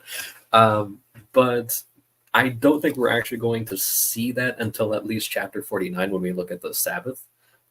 That's when we're going to start seeing a little bit more of this. And then it isn't until like quite a bit further. Like there is this sort of thing where, and we're going to see this in the following chapter, where Matthieu is also kind of showing us a lot of implications of like failed attempts at representing certain stuff, which is also it's frustrating, but also kind of interesting that he's doing this. I can't speak to his state of mind or when he was doing this stuff, but we'll kind of see in this following chapter that there's this kind of trying to get the space and the time to kind of integrate a little bit, and in many ways, like he gives examples of it not working perfectly. And but I don't think that he actually explicitly says that. So he's kind of showing a lot of these things of, okay, these two things are under the same principle, and then also this is how you can kind of transform one into the other and that type of thing. And we're doing a lot of that, but any sort of balance, I don't think has even been attempted yet, and probably we won't see that for a little while. So I just wanted to kind of mention that there is going to be some discomfort, I think, if you want to see any sort of resolution for a while.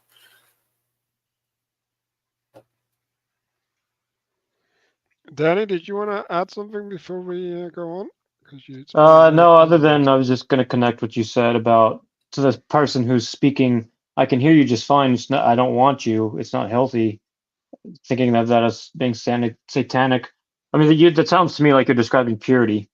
And when you're disharmonious, you're weak, and your force is dissipated and fragmented because you're constantly being in many different places and never staying in one place. But when we think of purity, a lot of the time we have different imagery, like the unblemished lamb as a picture of perfection. But I think that purity is more of a force of concentration behind it. That like the Bible has injunctions to guard your mind, which sounds forceful, and so purity feels more like a protective or a proactive, planned, occupation of attention. Not like I'm frolicking along and then I'm gonna draw my sword and slay the temptation that happens to pop up, and thus remain a spotless lamb as a consequence of my strength. So anyway, I was just sort of connecting what you were saying with the concept of purity, purity of mind. Well, I think it's kind of like it's a simplicity thing, right? So you're not allowing yourself to, or maybe as like a protector is not allowing whatever the pure thing is to be hybridized or to have too much of this additional like non-integratable multiplicity kind of coming in. Right. So I actually made a note about this for me to explore after this, and it's related to hearing and listening and humility, right? So if someone else is impure but humble, I'm willing to listen because they're not going to impose their impurity upon me. And so like it's not about the impurity, it's about the relationality and the meaning of the impurity. Right. And I it's, you can't be pure of mind. Right? Mind is, impure material. You can be pure of thought, but that involves your orientation towards your telos, right? Which means it involves where you're standing, what your goal is, and where you are in relation to those two things. The problem with purity is when we apply it as an absolute, then we corrupt the world. So just don't apply it as an absolute, and don't apply it, we'll say, to non-material things in the way you apply it to material things, because those are different relationships, and that'll help quite a bit. I mean, the reduction of things to purity is a real problem, because the way you define purity materially and ethereally, we'll say, are totally different and have no overlap. And the way you apply purity to a relationship is also no overlap with the other two, right? So purity is not it in and of itself is not a pure concept in the way that materialists think about it. And that's, I think, where we get tripped up again. It's this reduction, right? We keep trying to flatten the world so we get an answer. And it's like, well, there aren't answers, right? There are only relationships from a place to a place that you are participating in. That's what you got. It Yeah, reminds me. Okay. like I think this idea of spiritual purity, I see it as like you have established a city, right? It's like, well, do you allow foreigners in? Yeah, yeah, sure. Do you allow foreigners in positions of authority? No, because they're corrupting the hierarchy. Like, if they're in a position of authority, they're not a foreigner. Full stop. Like like they have to be in union with the city. If they're not in union with the city, they're not allowed to be in positions of authority. And so, like, that's purity, right? Like, purity is not the exclusion of the external; it's having the external external. Right, it's a proper inclusion of the proper relationship of it. And we tend to see it as a clear, bright line when it has to do with the relationality. It reminds me a lot. There's this book that I've mentioned once before by a Father Cajetan called Humility of Heart, and it's kind of a brutal book. It's a short book, but you could probably go through it in 4 hours if you can take the beating. But he goes at one point and he describes he's talking about humility among virgins, specifically like nuns and this type of thing, and he kind of mentions because everybody gets the business in that book. That like no one gets out unscathed. But he goes and he says, that if anyone should try to exalt themselves for virginity, that they actually don't have a claim necessarily to virginity because of their pride, and that it's no longer that he's talking about a spiritual sort of purity as you're talking about, and not necessarily the material one. And he says, if you have both the spiritual and the material purity, then two thumbs up, that's great. But also, if you don't have the material one, but you have the spiritual purity, then that is better than having no spiritual purity and then having the material just there. And that he's in many ways, like in different terms, admonishing them against that sort of materialism.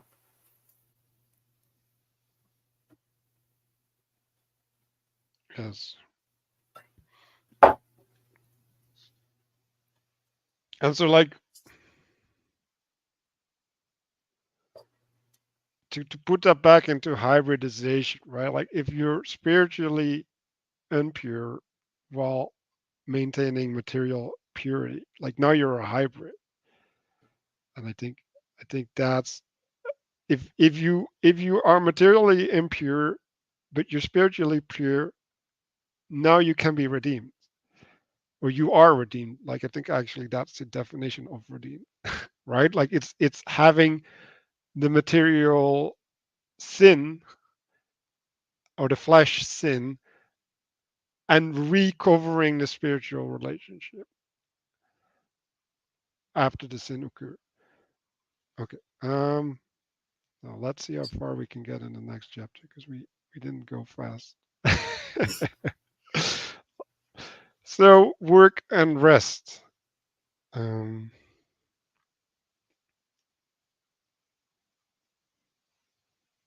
So the way I associate it, the left side is there's no involvement in the mediation on the left. It's and the arrow, that's where the agency is, right? That's the thing that makes things move. And that's in a circle. It's in the rotation. So the agency is in the rotating. While on the other side, we get the agency being in the mediation, right? So the arrows are straight, they're colored, right? There's a functionality of the going down that's distinct from the going up, which is still making a cycle or a whole, right? Like they're integrating, but they're, well, you see it with the arrow, right? They're manifested through work, right? So it is done actively with purpose, right? Well, rest is the release of tension, and it's allowing things to take their own place effectively, right? Like it, and that's the no agency situation again.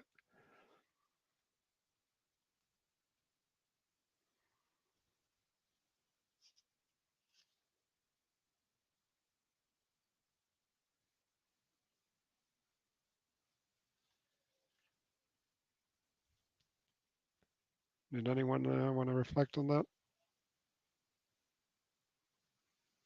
We'll go to the next page.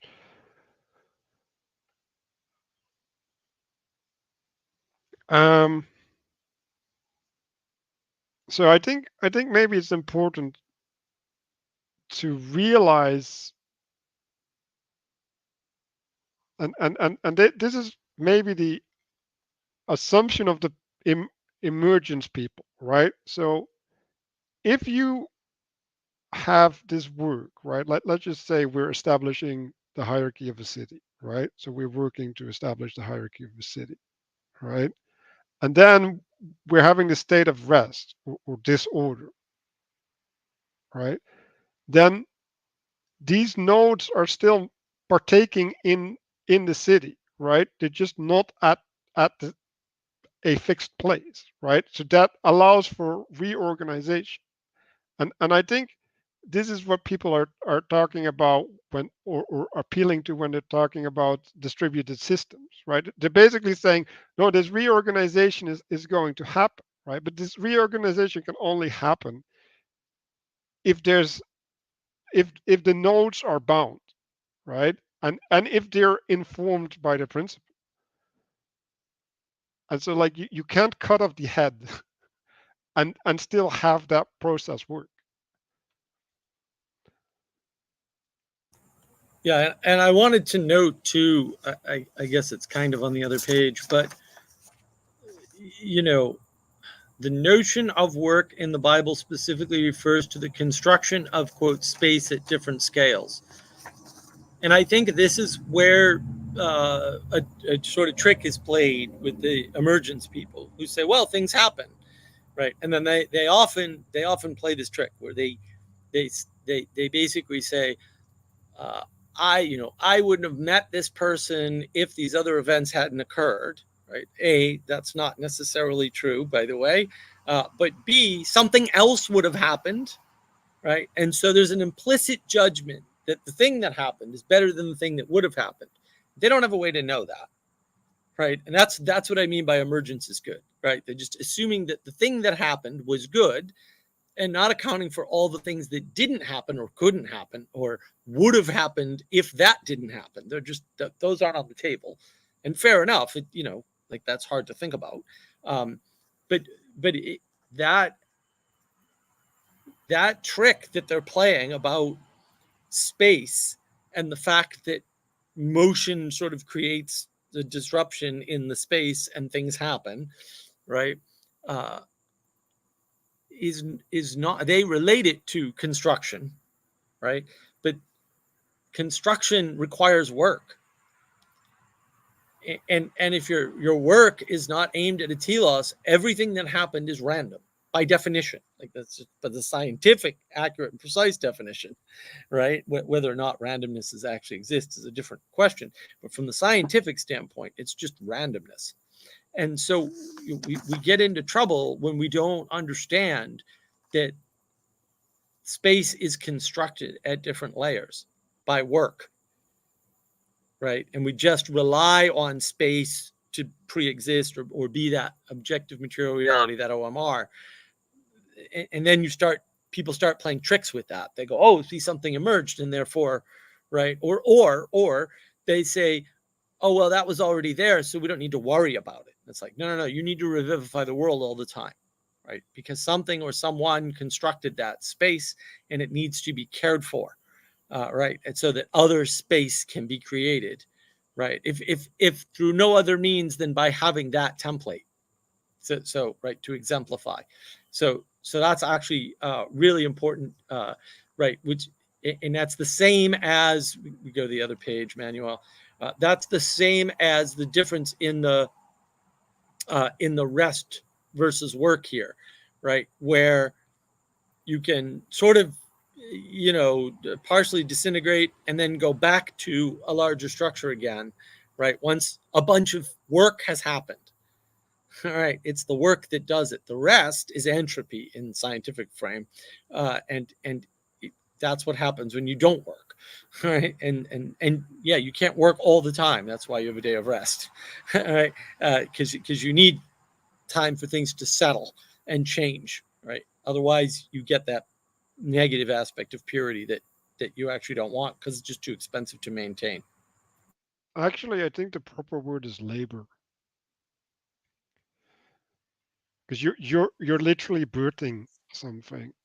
Like you're taking the seed and giving it a body. In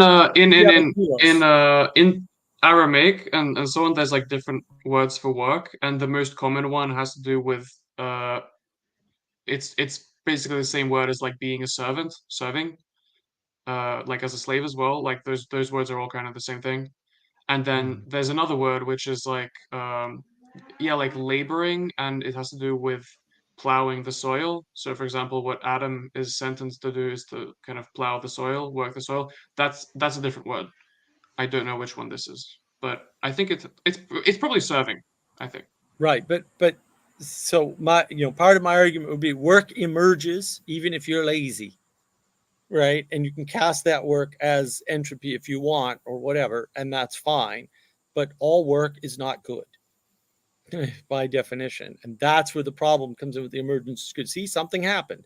Yeah, something happens all the time. I'm not interested in that something happened. That's not, oh, this thing that I think is good because this relationship occurred, makes it good. And I'm like, I don't know about that, right? If you meet some random stranger on the street and you hit it off, or you meet them at a conference and you hit it off, and they end up being a serial killer and they kill you, that was not good. And you don't know that in the moment, and you don't know that just after the moment, right? That only becomes revealed to you as the result of them kidnapping and killing you. So it's kind of a bad reliance, right? You need to constantly check these things to make sure that the goodness is there, and don't presume the goodness because a thing happened. That's where that's emergence is good. It's a very dangerous way to think about the world. And there's lots of bad things in the world that happen and that can happen and that happen as the result of other things that seem good, like meeting new people. But that doesn't make them good in and of themselves. And it's a common trick that gets played. Oh yeah, and I think work is related to making functional as well, right? So something works. I have a big question, and it is a question. In that sentence, as illustrated below, artificially building a space necessitates the removal of unusable matter, and then it goes on. So what do you think the word artificially is doing in that? That's the human component, right? And so this is the thing I'm constantly struggling with personally, right? Is people throw around the word create and creation, and I don't think, I think that's an error in language. What they're talking about is manifestation, and things that are manifested by humans. In other words, they didn't pre-exist us. They don't exist independent of us, like a skyscraper, right? Those are artificial, right? And because you get this all the time in food, right? People talk about, artificial colorings or artificial flavorings, and what does that mean? Well, obviously, the flavors in and of themselves that are injected into the food or mixed with the food or whatever are not necessarily, sometimes they are, but most often actually they're not artificial, right? They're just artificial to the food, right? And so the material that they're putting together, maybe it's a cheese or something, they inject an artificial flavoring to enhance the flavor of the cheese, right? And often that's not a man-made thing. It's just another thing that isn't cheese, but is, you can get it in your garden or whatever, right? And so, what is artificiality? Well, because it can be artificial in relation, like I just outlined, or it can be artificial in actuality, where it's entirely an affectation of human behavior, right? So if I go pick an apple off the tree, there's nothing artificial about the apple, right? If I try to make apple juice and I decide I want it to have, some different flavor, and I add oranges to it, right, to make the flavor of the apples a little bit different, that's artificial apple juice. But there's nothing artificial about the apples or the oranges in and of themselves, right? And so, but a skyscraper is entirely artificial, right? Because skyscrapers don't just pop out of nature, for example, right? They're highly manufactured and maintained by agents in the world, and they're not independent structures because they require that maintenance to exist. And they require all kinds of planning and cooperation to come into being or to manifest, is the better way to say it. Because they don't, I would argue, they don't actually come into being, but that's a deeper, almost theological argument. I don't.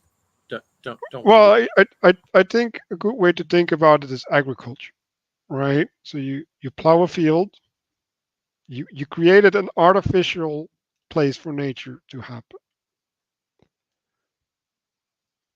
And the garden is also artificial, like because it's maintained. So I think it's just an infusion of human will, effectively, like that.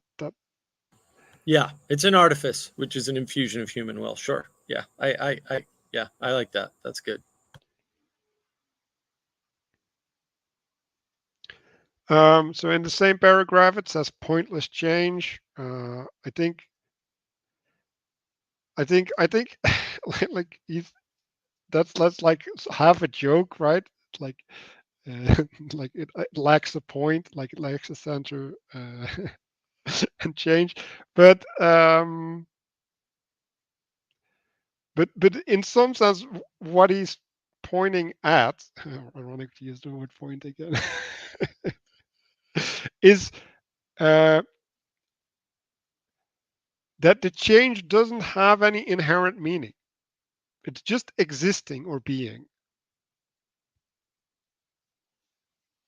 I think that's the Yeah, way. that goes back to emergence is good. It's the same as saying change is good, and not all change is good, right? When you have a good thing, change is bad by definition, right? And so if you've got a good thing going, you don't want it to change, right? You want it to keep going, and yeah, that's why it's pointless, right? In other words, you don't know the status of it yet. It hasn't been revealed, right? The change in and of itself doesn't reveal the goodness or badness of the change, right? That's not how that works.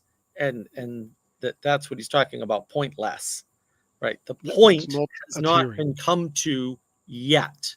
At some point in the future, right? At some future date or time, the point may be revealed or may What? not, right? Which is chaos, right? So you can spend a lot of time jumping from thing to thing to thing, from change to change to change. And you do that with symbolism. This symbol connects to that symbol, connects to that symbol, connects to that symbol, right? And you start not even running around in circles, but you run in a spiral and reciprocally narrow. And in the meantime, you could have built a city, but no, you were too busy arguing about symbolism all day. And that's always a danger. And it's a danger I've seen play out time and time again, especially recently, especially around this text, unfortunately. If So I I could, have to point out something. The be point, careful. the point has to adhere to something else, right? So it has to serve something, and only in the serving something it gains meaning. Uh, That's a great point, Manuel. I wanted to just mention here on the raw matter diagram. The point is actually there is a point, but it's going counterclockwise on that diagram. yeah, that's the sun, right? Mhm.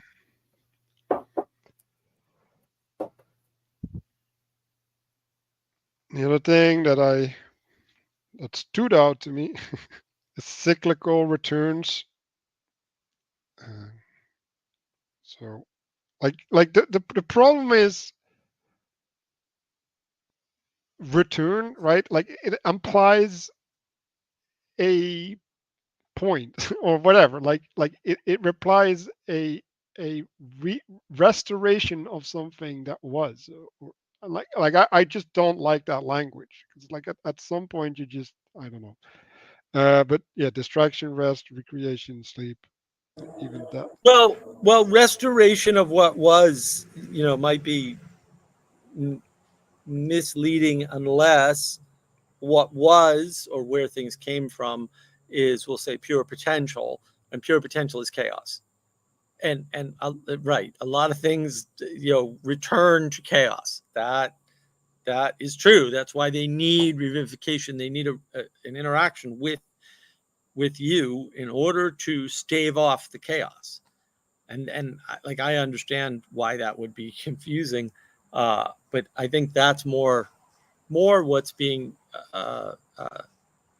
expressed here is that idea, because he makes it sort of explicit. He says more primitive or natural stage, right? And so there's a way in which, although nature is our friend to some extent, we're constantly refining nature, and in that way fighting against nature, right? Because nature will always be there, and things will always return to that for sure, right? But then you can't have skyscrapers, right? Or houses, or enough food to feed everybody, right? And so you have to mind that natural proclivity to return. Yeah, so you could also read return differently, right? Returning to God. Um, so you could say that if you're in a fixation, right? Because that's what fixed land is. You need to be taken out, right? By distraction, rest, recreation, sleep. The the bond that you've established needs to be loosened at least, or even negated, so that other things can happen. So maybe that's the level that he's talking about. Well, I think in the three diagrams, you'll notice there are three, right? So there's two transition cycles, work rest cycles, in order to get to, we'll say, a proper or right relationship, right, which is the fixed matter with the rest or the leftovers. And it's not too tightly integrated as it is in the middle, for example. And that, you know, why is that important, right? But that is important. It's the proper integration, not the pure integration or the tight integration, the proper integration, right? Where you still have a remainder. Because if the potential or the remainder isn't there, then you have nothing to draw from to renew, and you also have no way out of your structure, which means it will probably eventually break. That may take longer than you expect, but if you look around, I think you're seeing a lot of that, right? Just in the world right now. So this part maybe we want to read because I like this. The construction of space through work is often symbolized by the expansion of artificial containers. That's the amazing word. Like houses or boxes that explicitly host a central identity or plan. So that's why we set a container, right? We host a plan, and only within that structure there is the ability to manifest something in its image effectively, right? Because that's what you're doing when you set an intention, right? You're trying to be an image or an expression of a principle. Um, and then conversely, the flood is the natural process of disintegration that overturns the spatial reality by toppling the erect, curving the straight, and loosening the tightly bound. Right. So the erect is established. Right. Curving the straight means is it's going like literally right. Like the erect is the thing that relates to the top. The straight is horizontal relationship, and the boundness is I think being in the snare, right? So that being bound some sense makes you look down at the space because you don't have to think about the space if you're bound. It's reality. Um, like it's presupposed. That's So that's also the advantage to being in a space, is that it gives you, especially a structure that's being maintained around you, it gives you a way to not have to focus on all those other things and focus on something that maybe you're better at than everybody else around you, right?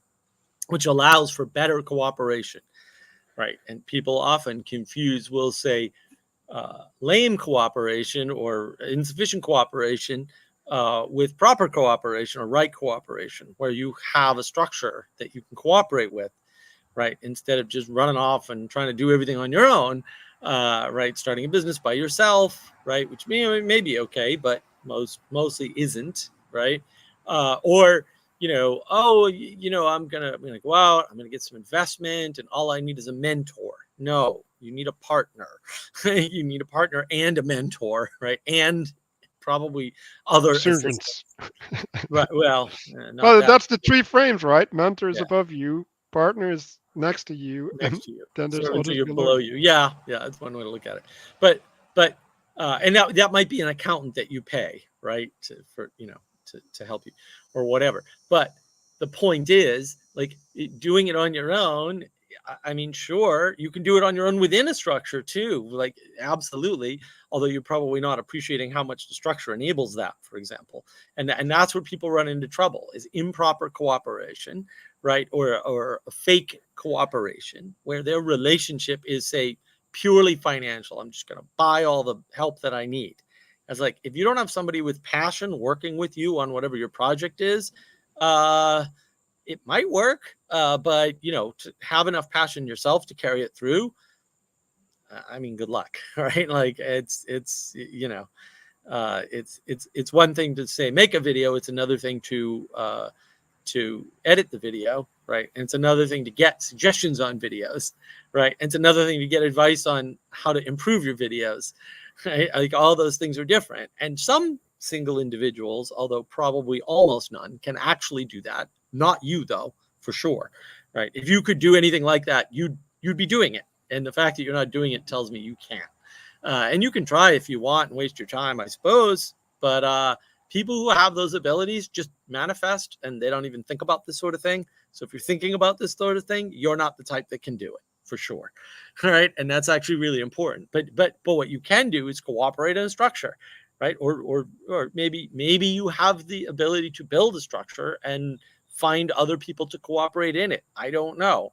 But trying to do it on your own, that ain't gonna happen.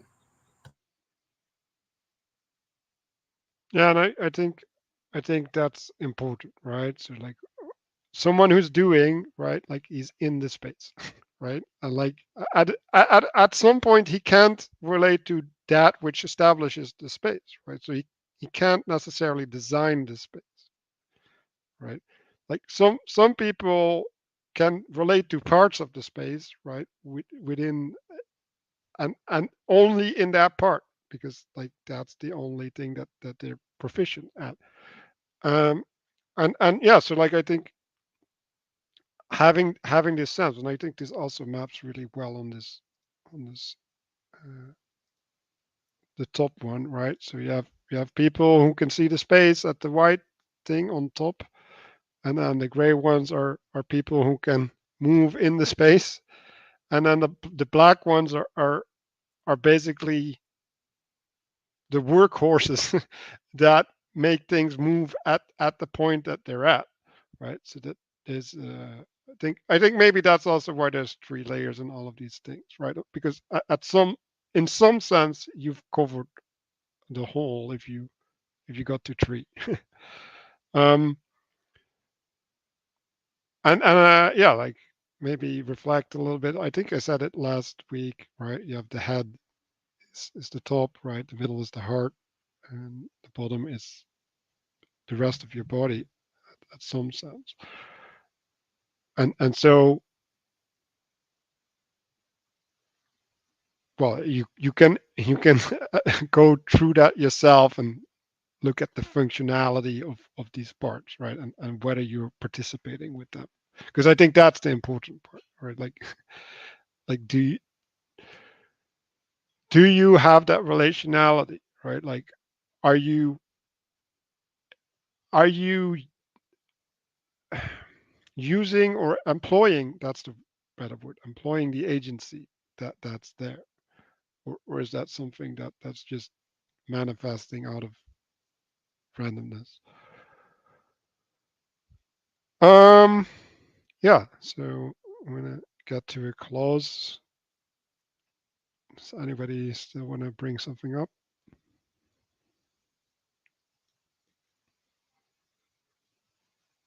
I guess I'll just say, again, the purpose of the symbolism is to allow you to relate to the world. And so if you're trying to take this into yourself and not using it to relate to things around you, then if you need to reconsider, right? Like that that these concepts are how things connect to you and how you connect to things, and allow you to find a proper place in a hierarchy, right, or in a structure of any kind.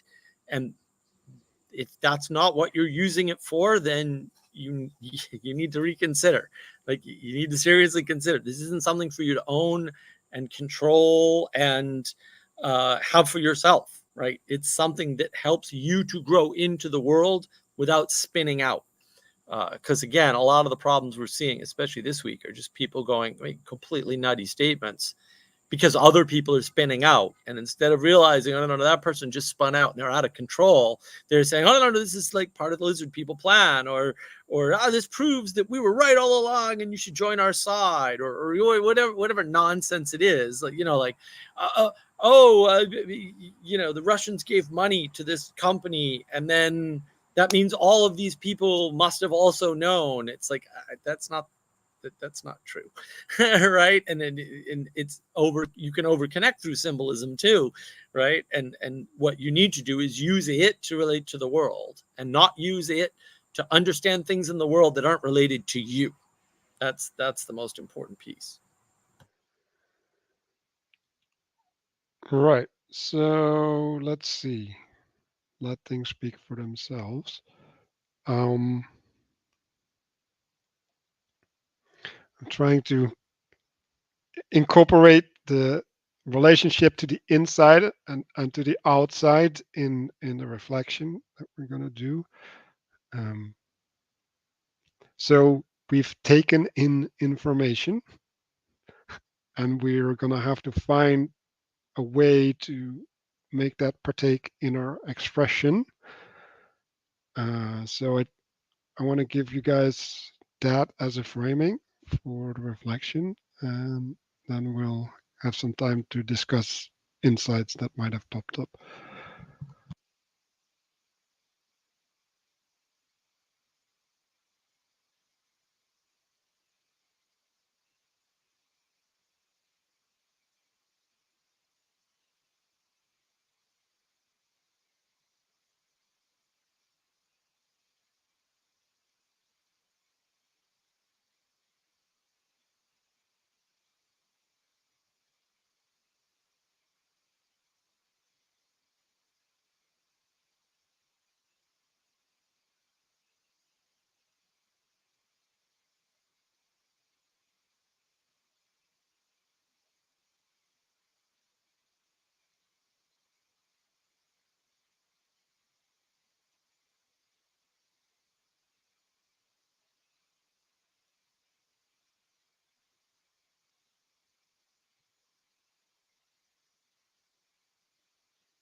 So I had a I had a reflection of labor, and when you're in labor, like your posture is really, really important in letting the child go through you. Like if you don't have the right posture, you can't give birth, like literally. And so there's something required of you in the labor, so that whatever needs to flow through you can flow through you. And when I was talking about it, like I literally had this sense that I was trying to grasp this idea of labor and no longer let it speak for itself, because I was like, oh, like it's telling me something. And instead of listening to what it had to say, I was trying to draw from the one insight, that I got from it, and thereby I locked out and the other things that could be told to me.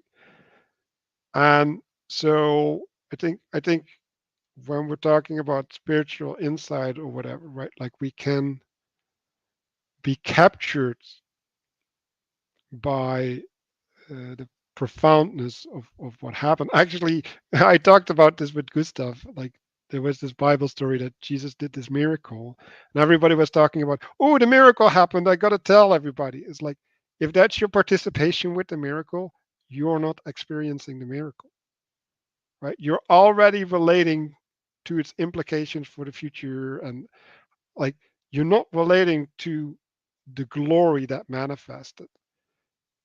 Like you can't receive. So that was my reflection.